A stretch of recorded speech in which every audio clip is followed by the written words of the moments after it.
지난 1992년 10월 28일에 휴거 현상이 일어나고 1999년에 세계의 종말이 온다. 이른바 다미 선교회의 시한부 종말론 혹은 휴거파 종말론이 한국 사회를 발칵 뒤집어 놓은 적이 있죠. 이장님이라는 교주가 어네스트 앵글리의 예수 재림 소설 랩처드 황홀한이라는 뜻의 책을 의역하여 만들어낸 휴거는 물론 일어나지도 않았고 세상의 종말도 오지 않았습니다.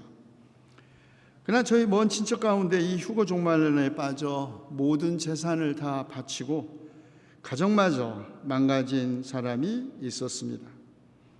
예정된 날에 그리스도의 재림과 휴거가 일어나지 않으면 다시 가족과 교회로 돌아오겠다고 했으나 이장님이 사기죄로 구속당해 징역 1년과 26,000달러의 몰수형을 당했지만 그는 지금도 돌아오고 있지 않습니다.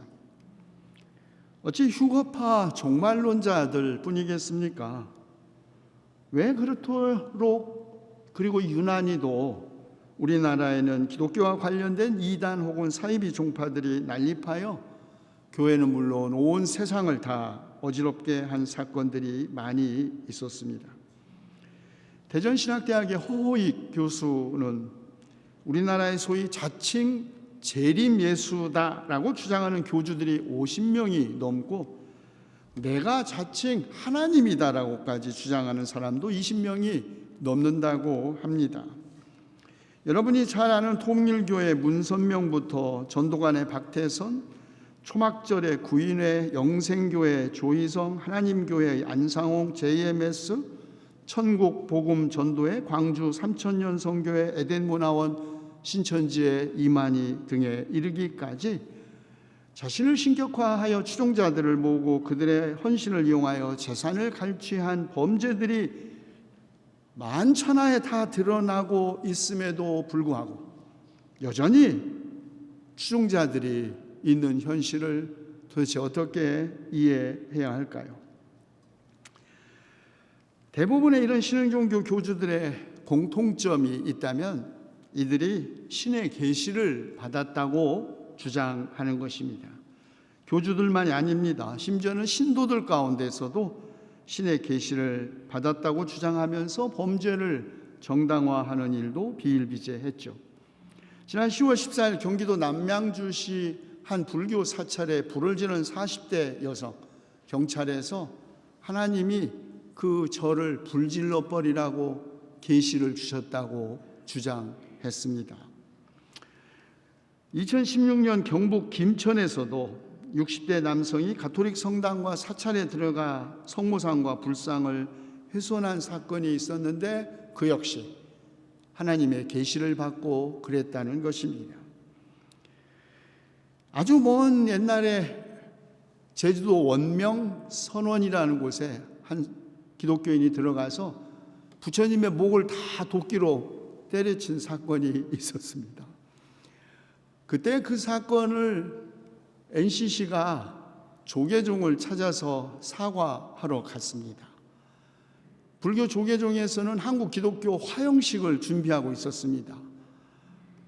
그때 대화에 나선 조계사 스님들이 목사님들 우리 조폭 10명만 풀어서 그 조폭이라는 게 진짜 조폭이 아니고 조계사 폭력배를 줄여서 조폭이라고 그러더라고요.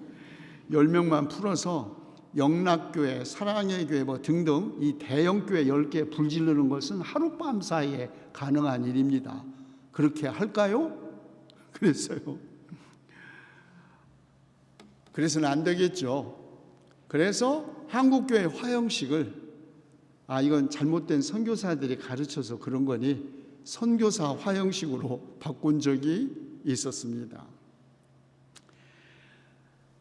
신의 계시를 받아서 남의 종교시설에 불을 지른다 이런 일도 있지만 엘살바도르에서는 산티아고 산체스라는 남성은 아주 오래전에 신의 계시를 받았는데 땅굴을 파라 이런 계시를 받았답니다. 그런데 지금 10몇 년이 지난 지금도 땅굴을 파고 있대요. 아마 이런 계시를 주신 하나님은 좀 익살스럽고 그래도 좀 사찰에 불질러 버리라고 하는 신보다야 좀 낫지 않겠습니까? 필리핀에서는 신의 계시를 따라 지금 누가 대통령이 될지 발표하겠다는 목사도 있었고, 한국에서는 신의 계시라고 주식 투자에 성공하여 수백억을 가로챈 목사도 있었습니다. 21세기 대명 천재, 도대체 이런 일들이 왜 일어날까요?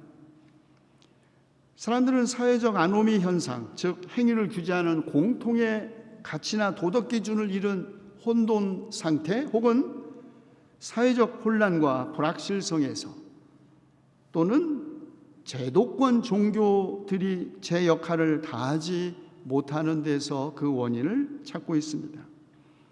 그러나 사랑하는 성도 여러분, 비록 종말 신앙 혹은 이것들이 사이비 교주들을 부추기고 사회를 혼란스럽게 한 역사가 있기는 하지만 역사의 종말에 대한 믿음은 사실 기독교 신앙의 핵심입니다.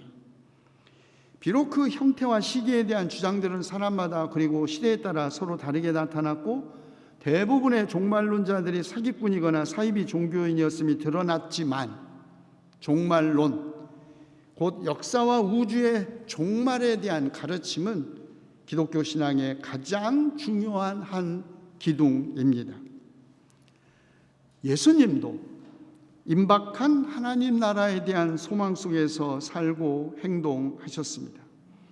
그리고 부활하신 후 하늘로 올라가셨는데 제자들이 하늘을 쳐다보고 있을 때 흰옷 입은 두 사람이 나타나 갈릴리 사람들아 어찌하여 하늘을 쳐다보면서 서 있느냐? 너희를 떠나서 하늘로 올라가신 이 예수는 하늘로 올라가신 것을 너희가 본 그대로 다시 오실 것이다 라고 말했습니다. 부활하신 예수께서 승천하시고 재림하신다, 이 고백은 세례를 받는 모든 그리스도인들이 지난 2000년 동안 고백해왔던 사도신경에도 있습니다. 본디오 빌라도에게 고난받아 십자가에 못 박혀 죽으시고 장사된 지 사흘 만에 죽은 자 가운데서 다시 살아나셨으며 하늘에 오르시어 전능하신 아버지 하나님 우편에 앉아 계시다가 거기로부터 살아있는 자와 죽은 자를 심판하러 오십니다. 이것은 세례를 받은 전 세계 모든 그리스도인이라면 믿는 그리고 고백하는 신경입니다. 다만 언제 오실지 그 때에 대해서는 언급하지 않지만 부활하신 그리스도는 반드시 다시 오시고 그리고 그의 재림은 인류에게 심판이 될 것이라는 고백이지요. 자, 그런데 데살로니가 교회가 문제에 부딪혔습니다. 예수 그리스도께서 재림하실 때 살아있는 신도들은 구름 속으로 이끌려 올라가서 공중에서 주님을 영접하겠지만 그러면 이미 죽은 사람들은 어떻게 되느냐 하는 질문에 부딪힌 것입니다. 사도 바울은 물론 초대 그리스도인들은 임박한 주님의 재림 기대 속에서 살고 있었습니다. 만약에 주님께서 주전 4년에 태어나서 30년경에 돌아가셨다면 데살로니가 전서는 49년에 기록되었으니 사실은 예수님의 목격자인 제자들이 혹시 아직 살아있을 수도 있고 예수님의 삶과 죽음과 부활 그리고 그가 한 약속, 너희가 예루살렘 성을 떠나기 전에 내가 다시 오리라는 그 약속이 아직 생생하게 기억 속에 살아 있었을 것입니다. 그들은 예수께서 영광과 권능을 가지고 재림하여 현재 세계 질서를 끝장내고 하나님의 나라를 세울 것을 고대하고 있었던 것입니다. 그런데 주님이 재림하실 때 살아있는 성도들은 주님을 영접하겠지만 그럼 이미 죽은 사람들은 어떻게 되느냐 질문한 것이죠. 바울은 그 질문에 대해서 이렇게 대답하셨습니다. 하나님께서 예수 안에서 잠든 사람들도 예수와 함께 데리고 오실 것이며 주님께서 재림하실 때 그리스도 안에서 죽은 사람이 먼저 일어나고 그 다음에 살아남아 있는 성도들이 공중에서 주님을 영접할 것이다. 그런데 이른바 휴거 종말론자들은 바울의 이 증언 가운데서 죽은 사람들의 구원에 초점을 두지 않고 예수 재림 사건의 그 형태에 더 큰 관심을 기울였습니다. 어떻게 살아있는 사람이 지구 중력의 힘을 받지 않고 공중으로 올라가서 구름 속에서 주님을 영접할 수 있단 말인가?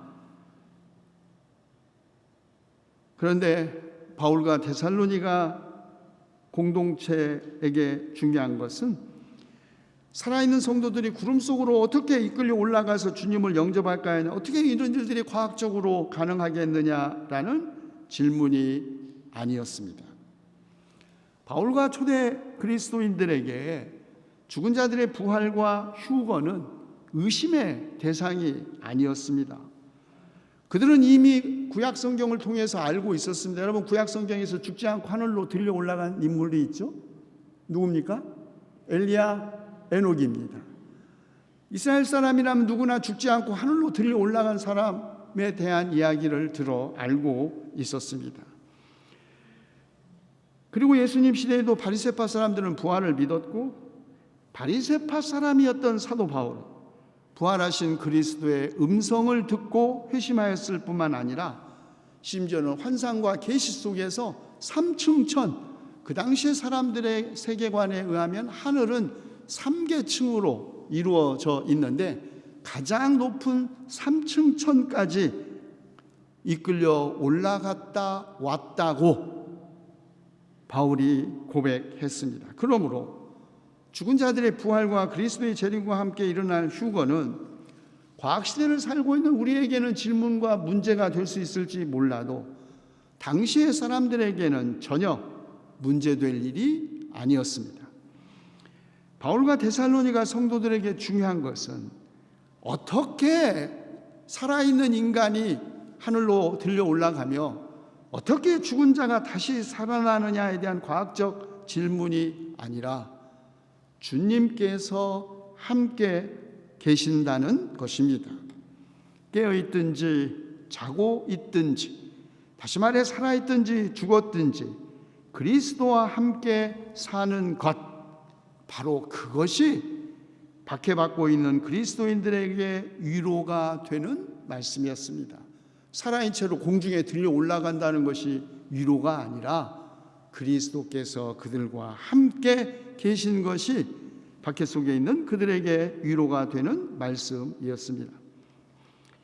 역사의 종말, 역사가 언젠가 끝난다. 그리고 그때 그리스도께서 재림하실 것이다 라는 신앙 고백은 현재에서 미래를 보는 것입니다. 지금 고통받고 있는 고난의 이 현실에서 영광의 미래를 보는 것은 지금 고난받고 있는 그리스도인들에게 위로가 되는 것은 사실입니다. 그런데 데살로니가 교회 안에는 임박한 재림과 종말 심판 설교로 사람들을 유혹하는 자들이 있었고, 그 종말론을 구실로 삼아 탐욕을 부리는 사람들, 사기꾼들도 있었습니다. 뿐만 아니라 곧 세상이 끝난다니 오히려 될 대로 되고 마음대로 살자 하며 무질서하게 사는 사람들도 있었습니다. 우리가 언젠가는 죽는다, 우리의 삶과 역사가 끝장난다라는 그 신념이 인간을 현재에 충실하게 하기보다는 오히려 현재를 망각하거나 무질서하게 사는 삶으로 인도할 수도 있습니다. 종말신앙, 한편으로는 열광주의로 변했고 다른 한편으로는 현실에 대한 철저한 무관심을 조장한 것이죠. 그러나 그리스도교 종말신앙은 현재에서 미래를 보는 것이 아니라 미래로부터 현재를 보는 것입니다. 세상에서 하늘나라로 가는 길이 아니라 하늘나라가 이 세상에 임하기를 바라는 것이죠. 우리는 주님의 기도를 바칠 때마다 하나님, 우리가 하늘나라 가게 해주십시오 이렇게 기도하지 않습니다. 주님의 나라가 오늘 우리에게 임하옵시며, 하나님 나라는 우리가 가는 나라가 아니라 우리에게 오고 있는 나라입니다.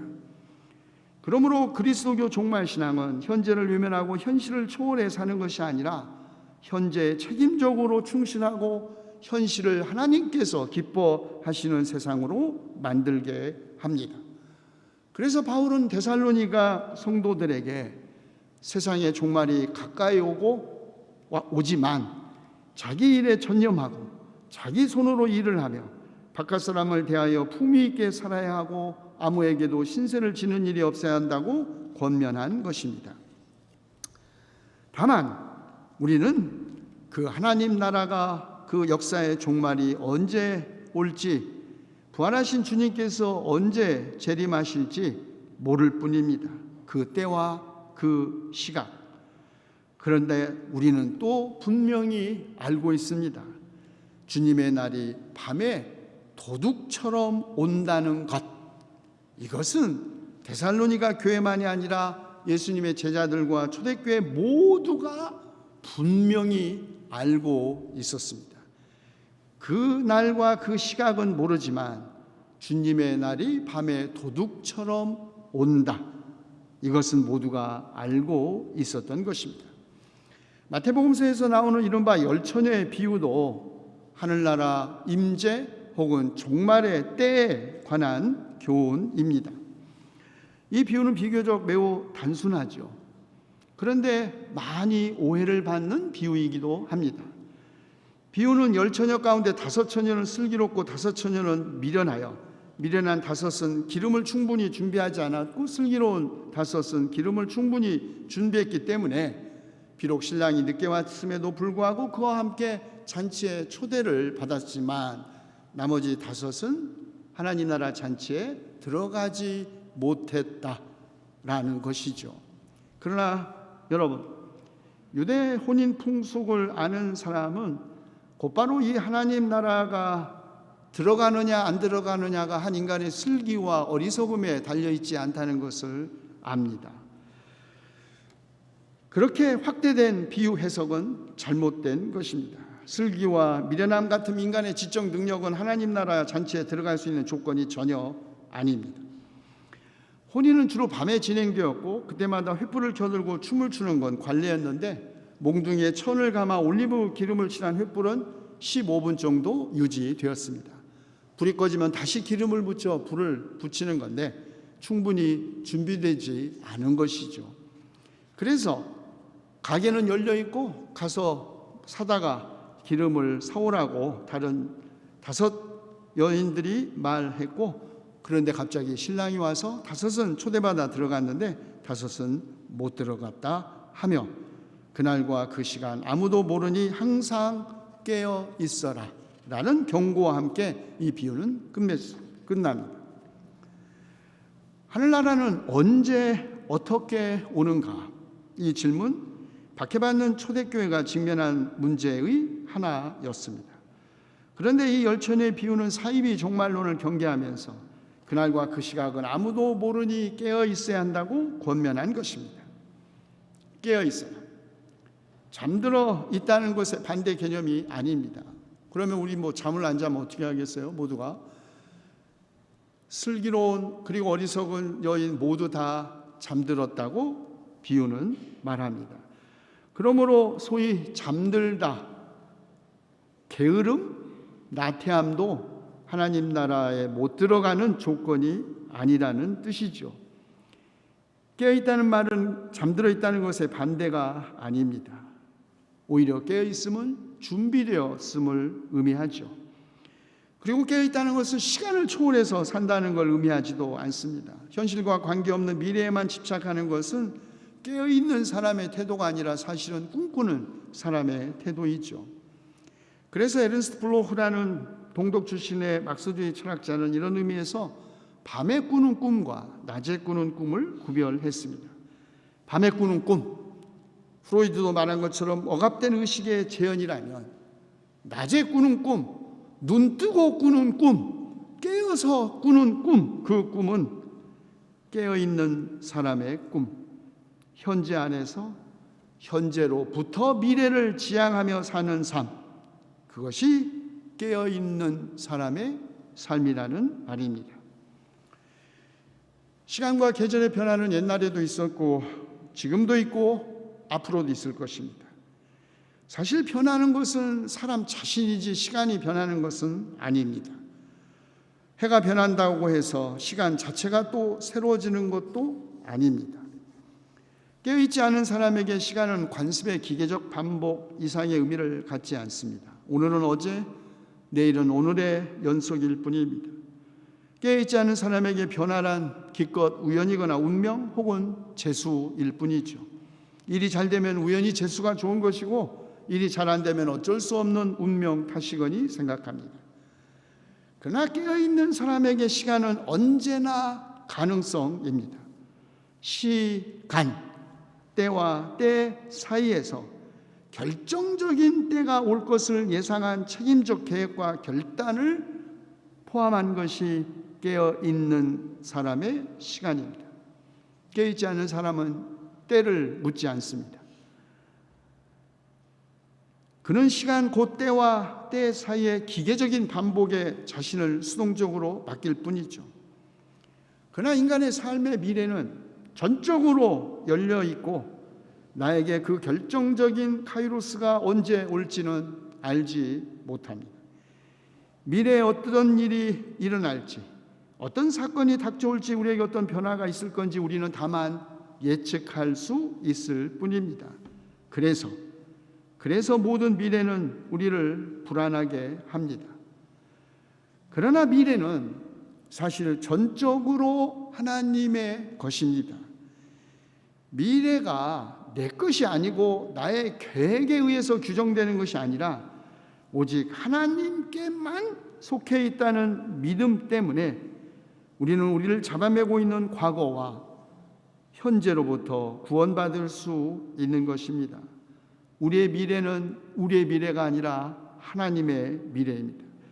그러기 때문에 우리의 미래에 희망을 가질 수 있는 것입니다. 희망의 근거는 우리 자신의 과거와 현재에 있는 것이 아닙니다. 우리가 희망할 수 있는 것은 미래가 우리 것이 아니라 하나님의 것이기 때문에 우리는 희망할 수 있는 것입니다. 그럼에도 불구하고 불확실한 미래와 불확실한 시간의 중심에서 우리가 할 수 있는 일은 깨어 있는 것이죠. 깨어 있어야 우리는 과거를 반성할 수 있습니다. 그러나 대부분 희망이 없는 과거의 반성은 끊임없는 책임 전가와 책망, 자신에 대한 실망 혹은 자기 정당화로 끝나는 수가 많습니다. 희망을 갖지 않은 사람, 과거를 돌이켜 역사로부터 배우지 않는 사람이죠. 오직 희망을 가진 사람만이 어제로부터 배우고 오늘을 계획하고 내일을 준비합니다. 하나님의 미래에 희망을 건 사람, 무책임하게 시간의 흐름에 자신을 맡기지 않습니다. 우리의 미래가 하나님의 미래고 하나님의 미래가 우리의 미래라고 믿는 사람들은 과거의 자신을 용납하고 현재의 자신을 진지하게 받아들이는 사람입니다. 하나님의 미래가 소중하기 때문에 오늘 우리의 현재가 소중한 것입니다. 우리는 모두 하나님의 미래로 용납받은 사람들입니다. 코비드19의 세계적 대유행과 기후위기, 지구 종말이 이제는 단지 사이비 종말론자들의 사기가 아니라 매우 가까이 다가온 현실임을 웅변하고 있습니다. 데살로니가 성도들이 주님의 날이 도둑처럼 온다는 것을 자세히 알고 있듯이 데살로니가전서 5장 2절 우리도 언제 그리고 어떻게 지구 종말이 올지 사실은 다 자세히 잘 알고 있습니다. 우리는 과학자들이 기후위기와 함께 모든 지옥문이 열리고 있다고 지난 작년 호주에서 6개월 동안 산불이 지속될 때 경고한 거 다 알고 있습니다. 인류가 최후를 맞게 될 시간이 지구 종말식의 자정 100초 전에 왔다고 하는 것도 알고 있습니다. 2050년에 90억 명에 이를 지구 인구, 지구 평균 온도가 만약 섭씨 4도 상승하면 그때 5억 명 정도만 살아남을 수 있다는 것도 우리는 다 알고 있습니다. 탄소를 줄이지 않고 지구 온도가 이대로 계속되고 만약에 섭씨 2도 상승하면 해수면 지금보다 25m 상승하고 그 온도 2.5도 상승하면 50m까지 상승하여 해운대 모든 고층 아파트가 물속에 잠긴다는 것 2050년 우리 다 알고 있습니다. 표면 토유실 사막화, 경작지 감소, 지하수 고갈, 식량 위기도 알고 있고 인수 공통 감염병인 코비드19가 왜 발생했는지도 우리는 다 잘 자세히 알고 있습니다. 그런데 문제는 우리가 그렇게 다 잘 자세히 알고 있는데도 우리가 행하지 않는다는 것이죠. 가까이 다가오는 지구 종말 앞에서 우리가 어떤 태도를 취해야 할지 이제 선택해야 합니다. 시간이 없습니다. 출애굽 후 이스라엘 백성을 약속의 땅으로 인도한 여호수아가 죽기 직전에 이스라엘 백성을 모아놓고 물었습니다. 여러분, 어떤 신을 섬길지 이제 선택하십시오. 메소포타미아와 이집트에서 섬기던 신들을 섬길 것인지, 이집트 땅에서 친히 우리를 해방하신 하나님을 섬길 것인지 이제 선택하라고 백성들에게 요청하면서 그는 이렇게 말했습니다. 그러나 나와 나의 집안은 오직 주님만 섬길 것입니다. 그렇습니다. 우리는 선택해야 합니다. 자연을 약탈하고 인간을 억압하면서 소수의 풍요를 약속하는 우상을 섬길 것인지, 창조를 보존하시고 인간을 해방하시는 생명의 하나님을 섬길 것인지, 부활하신 예수 그리스도의 재림은 분명히 심판이 되겠지만 그 심판, 재앙이 될지 구원이 될지는 전적으로 우리 자신, 인류 자신의 선택이기 때문입니다. 기도합시다. 주님의 날이 밤에 도둑처럼 올 것이니 주님, 우리가 낮에 속한 사람처럼 정신을 차리고 믿음과 사랑을 가슴막이 갑옷으로 입고 구원의 소망을 투구로 쓰고 우리가 깨어있든지 자고 있든지 그리스도와 함께 살게 하시옵소서. 우리 주 예수 그리스도의 이름으로 기도하옵나이다. 아멘.